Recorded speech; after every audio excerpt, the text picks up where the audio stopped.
Outsourcing ఉద్యోగంలో నియమిస్తున్న ఏజెన్సీలకు తెలంగాణ ప్రభుత్వం check పెట్టాలని భావిస్తుందా? ప్రభుత్వం సమయానికి డబ్బులు ఇస్తున్న ఏజెన్సీలు ఉద్యోగులకు సకాలంలో జీతాలు ఇవ్వటం లేదనే విమర్శలకు ఫుల్ స్టాప్ పెట్టాలనే నిర్ణయానికి వచ్చిందా? అసలు ఏజెన్సీలు ఉద్యోగుల జీతాలు ఎందుకు కట్ చేస్తున్నాయి? ఎన్ని కోట్ల కమిషన్ మిగిల్చుకుంటున్నాయి? అసలు రాష్ట్రంలో ఎన్ని ఏజెన్సీలు ఉన్నాయి? వాటిలో ఎన్నిటికి అన్ని అర్హతలు ఉన్నాయి? ప్రభుత్వం ప్రత్యేకంగా దీనిపై ఎందుకు దృష్టి సారించింది? అవుట్సోర్సింగ్ ఏజెన్సీలపై రేవంత్ సర్కార్ ఎలాంటి నిర్ణయం తీసుకోబోతోంది? Let's watch the story.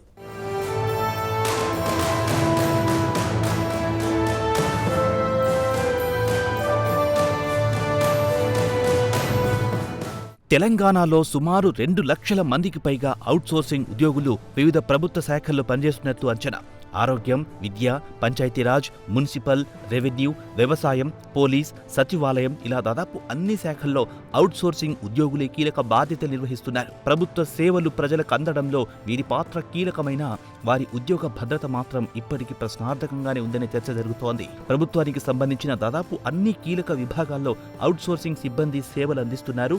అంటే ప్రభుత్వం మారినా పాలన కొనసాగాలంటే వీరి సేవలు తప్పనిసరి. ఇంత పెద్ద వ్యవస్థ నిర్వహిస్తోంది వేల సంఖ్యలో ఉన్న ప్రైవేట్ అవుట్సోర్సింగ్ ఏజెన్సీలు. రాష్ట్రంలో మొత్తం 4800 వరకు ఏజెన్సీలున్నాయి.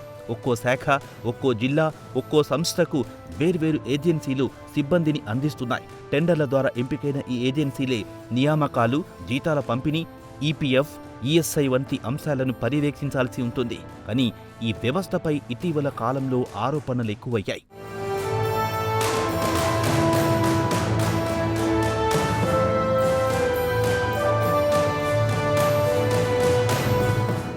ప్రభుత్వం మంజూరు చేసిన పూర్తి వేతనం అవుట్సోర్సింగ్ ఉద్యోగులకు అందడం లేదనే ఆరోపణలు చాలా కాలంగా వినిపిస్తున్నాయి.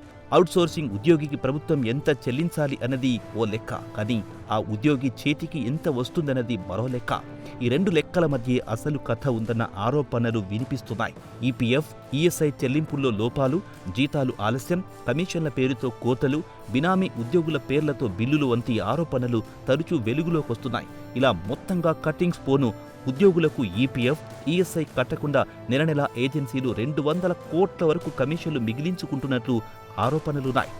ఉద్యోగ సంఘాలు కూడా పలుమార్లు ఈ అంశాలను ప్రభుత్వ దృష్టికి తీసుకెళ్లాయి. దీంతో ఇప్పుడు కొన్ని శాఖల్లో ప్రత్యేక ఆడిట్లు, ఆధారిత ధృవీకరణ ప్రక్రియ ప్రారంభమైనట్లు సమాచారం.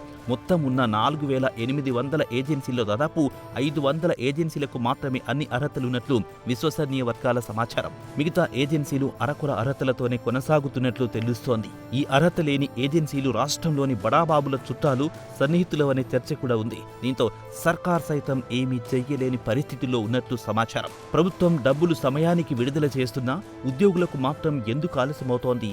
ఇదే ఇప్పుడు ప్రభుత్వ దృష్టిలో ఉన్న ప్రధాన ప్రశ్నగా మారిందన్న చర్చ జరుగుతోంది.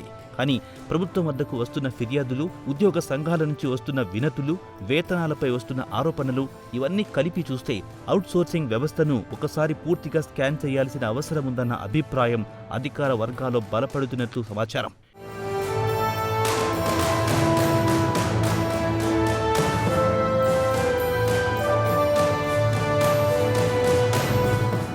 ఇప్పుడు అసలు చర్చంతా ఒకే అంశంపై జరుగుతోంది. అవుట్సోర్సింగ్ వ్యవస్థను సర్కార్ యథాతథంగా కొనసాగిస్తుందా, లేదంటే ప్రభుత్వ సంస్థ లేదా కార్పొరేషన్ ద్వారా నియామకాలు చేపడతారా అన్న చర్చ నడుస్తోంది. మధ్యవర్తి ఏజెన్సీల పాత్రను తగ్గిస్తారా, ఉద్యోగులకు నేరుగా జీతాలు చెల్లించే విధానంపై ప్రభుత్వం ఆలోచిస్తుందా అనే అంశాల్లో ఉద్యోగుల్లో ఆసక్తి నెలకొంది.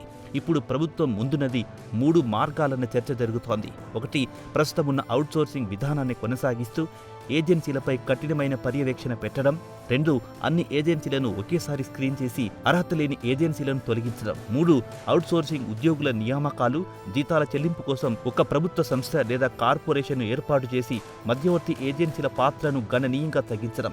ఇక ఉద్యోగుల్లో ఎక్కువ ఆసక్తిగా ఉన్న అంశం, ప్రభుత్వం నేరుగా ఉద్యోగుల ఖాతాలో జీతాలు జమ చేసే విధానాన్ని తీసుకొస్తుందా? అదే జరిగితే ఏజెన్సీల చేతుల్లో ఉన్న జీతాల పంపిణీ వ్యవస్థకు చెక్ పడుతుంది. కోతలు, ఆలస్యానికి, కమిషన్లపై వచ్చే ఆరోపణలు కూడా ఫుల్ స్టాప్ పడే అవకాశం ఉంది. అయితే దీనిపై ప్రభుత్వం నుంచి అధికారిక ప్రకటన రావాల్సి ఉంది.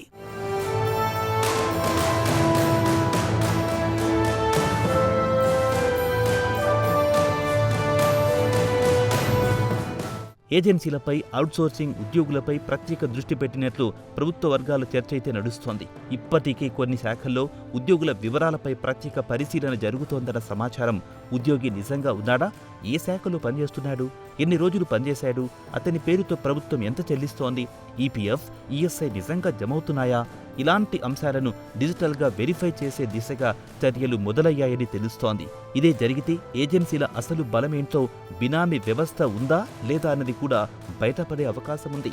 లక్షలాది కుటుంబాల జీవనాధారంగా మారిన అవుట్సోర్సింగ్ వ్యవస్థలో పారదర్శకత పెరగాలని ఉద్యోగులు కోరుతున్నారు. ఉద్యోగికి ప్రభుత్వం మంజూరు చేసిన ప్రతి రూపాయి నేరుగా చేరాలన్నదే ప్రధాన డిమాండ్. మరోవైపు అవినీతి, అక్రమాలకు తావు లేకుండా వ్యవస్థను సంస్కరించే దిశగా ప్రభుత్వం ఎలాంటి నిర్ణయాలు తీసుకుంటుందన్నదే ఇప్పుడు ఆసక్తికరంగా మారింది.